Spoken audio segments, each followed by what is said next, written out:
Muy buenos días, bienvenido a su espacio Panorama Social Iberoamericano, que se transmite por su canal internacional desde nuestra plataforma en Santa Fe de Bogotá y para nuestra cadena de televisión de 24 canales que se transmiten para Iberoamérica, el Caribe, los Estados Unidos, en la zona este y Europa Occidental. Estamos en una fresca mañana de apenas 26 grados, pero la calentura que da la información política es mucho más elevada. Informaciones que tienden a copar el espacio de las grandes programas de televisión mañaneros de América, de Oceanía y de los Estados Unidos, sobre hechos que son trascendentales y que se están desarrollando y están en pleno desencadenamiento en el mundo, en lo que podríamos decir son los grandes cambios geopolíticos y estratégicos a que está sometido el mundo en la nueva realineación de las grandes fuerzas políticas, militares y económicas de las grandes potencias. Venezuela no escapa de ese escenario, un país estratégico de trascendental importancia en el mundo energético que domina el continente por su extraordinaria ubicación geopolítica y geoestratégica al norte de la América del Sur y el Mar Caribe. Ha sido una constante en la vida republicana del país desde que nos separamos de Colombia en 1830 y el país entra al concierto interamericano con personalidad jurídica propia sobre la base de la Constitución emanada de la Convención de Valencia de ese año, convocada por el general Páez. Y se inició el proceso de la conformación del Estado constitucional, de la República, allá las bases de la republicanidad, y a tratar de crear un país y de organizar un país sobre la base constitucional. 1830, 1864, 40 años de la oligarquía conservadora, 1864, 1999, la instalación del guzmanato bajo la ideología del liberalismo amarillo, que finaliza con el gran desastre en que terminó el partido político liberal, fraccionado y desgastado en el poder por la corrupción, las luchas intestinas por el poder del control de los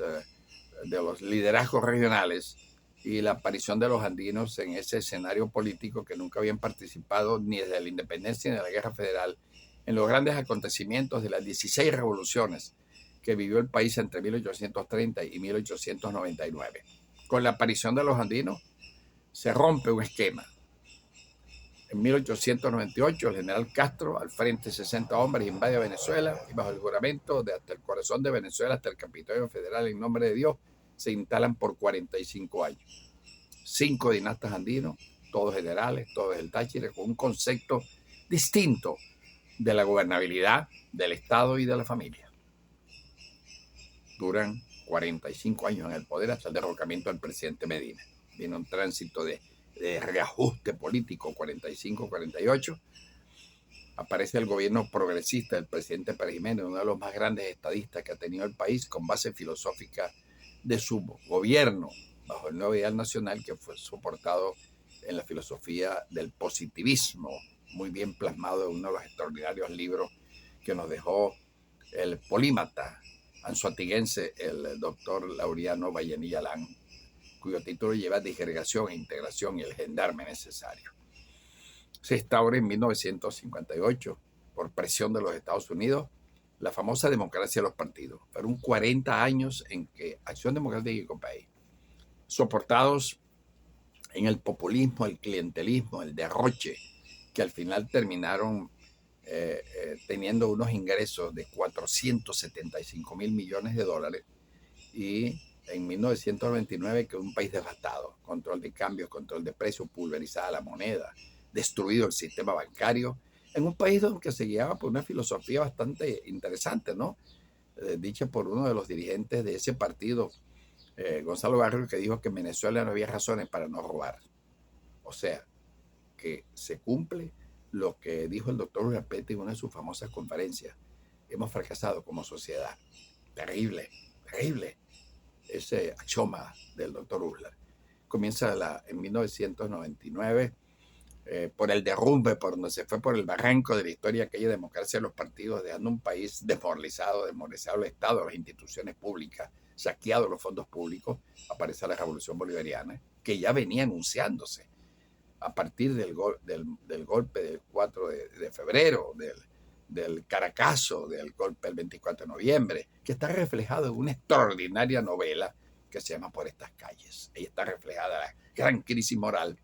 y la forma en como el último gobierno de esa democracia de Rafael Caldera administró la agonía de esa Cuarta República. Eso trajo como consecuencia la aparición de un nuevo escenario político, una fractura histórica. Es la cuarta fractura histórica política que ocurre en el país desde 1830, la aparición del presidente Chávez en el poder. De todas maneras, han transcurrido ya 25 años, 12 del gobierno del presidente Chávez, que fallece en el 2012, y la asunción al poder del presidente Maduro, que a 25 años ya de instauración de esa nueva corriente del pensamiento político, eso es un tanque de pensamiento político, ellos están haciendo historia. Muchos la rechazan, muchos la aprueban, muchos la reprueban, pero esa es la historia de Venezuela. Y como tal, los 5 historiadores que estamos escribiendo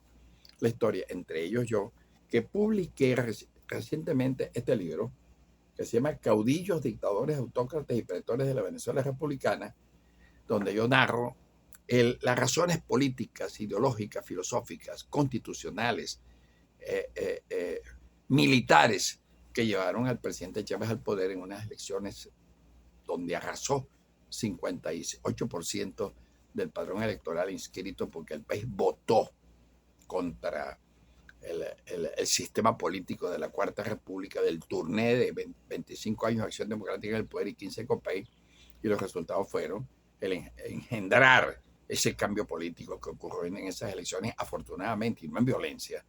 del 8 de diciembre, que elevó al presidente Chávez y posteriormente a su fallecimiento, a la asunción al poder del presidente Maduro. Han transcurrido 25 años e indudablemente el desgaste político que tiene el Partido Socialista Unido de Venezuela se refleja en un interesante mensaje que envió ayer el actual ministro de Relaciones Interiores y Justicia con su programa El Mazo Dando, donde expresó la crisis interna que tiene el PSUV a nivel de gobernabilidad y a nivel de dirigencia política. Le ocurrió lo que le ocurrió a Acción Democrática y a COPEI en 1999. Desgaste en el poder, no hay generación de reemplazo, y están atravesando quizás el peor momento histórico del PSUV. De allí que la asunción al poder del capitán, uno de los hombres que participó en el movimiento del 4 de febrero, el actual ministro de Relaciones Interiores, evidencia que su poder está irradiando y tratando de controlar esa crisis política, y a una enorme cantidad de funcionarios que se arrimaron y que muchos de ellos no fueron partícipes de la Revolución Bolivariana en el año 98 ni de los golpes del 4 de febrero, y aparecieron en cargos públicos importantes para los cuales no estaban preparados ni condicionados. Eso está previsto en el Código Penal y está castigado cuando usted no tiene las condiciones morales, técnicas, académicas para desempeñar un cargo. Eso tiene prisión de 4 a 8 años, una media de 6 años. Eso está allí en nuestro ordenamiento penal, inclusive en la Constitución Nacional sancionada en el año 99. De tal manera que uno de los estados que tiene la mayor crisis política de gobernabilidad es una de las entidades federales más importantes por la ubicación estratégica, por el poder y potencial económico que tiene, por ser estado paso obligatorio para Sucre, Bolívar, Nueva Esparta, Monagas y de Altamacuro, donde vive casi el 33% de la población del país. Las grandes reservas petroleras, la más grande reserva de suelo de América, que es la mesa meridional de Guanipa, apta para producir todo lo que usted quiere en agricultura, con el más grande reservorio de agua subterráneas a un bajo nivel y con el Valle de Urica de 10.500 hectáreas atravesados por uno de los ríos más caudalosos para sistemas de riego con los mejores suelos, las mejores condiciones termográficas que no producen ningún tipo de bienestar. De tal manera que el problema que tiene el PSUV actualmente en unas elecciones que se aproximan ya para el 25 de mayo se refleja en ese mensaje que se los voy a dejar aquí en este programa emitido por el actual ministro de Relaciones Interiores y de Justicia y el jefe de su programa, el Mazo Dando, donde les dijo: el que se pronuncie como candidato antes del 25